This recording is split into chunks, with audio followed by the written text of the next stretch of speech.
Eugenio Bennato qui ad Agrigento al 73esimo Festival del Mandorlo. Questa sera si esibirà con la Taranta Power. Cos'è che potranno ascoltare gli agrigentini?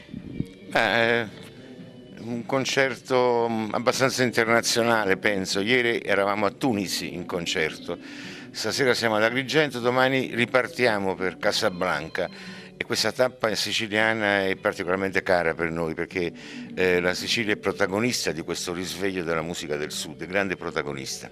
Una musica sicuramente interessante e molto apprezzata non solo qui da noi ma anche in tutto il mondo.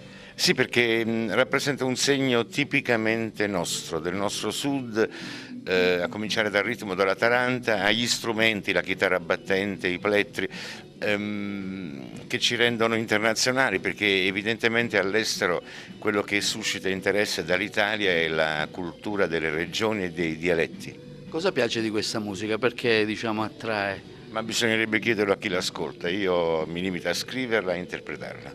Eugenio, di solito si fa la classica domanda, progetti per il futuro, ecco, cos'hai in cantiere da un punto di vista musicale?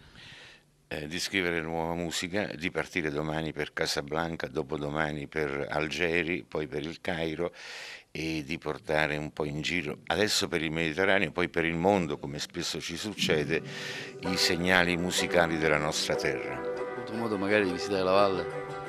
Ma la Valle la conosco da sempre, ho anche scritto una lettera per appoggiare la candidatura di Agrigento a Capitale della Cultura, e una terra che amo, evidentemente è importante avere in casa questi grandi monumenti come Agrigento sa conservare e tenere.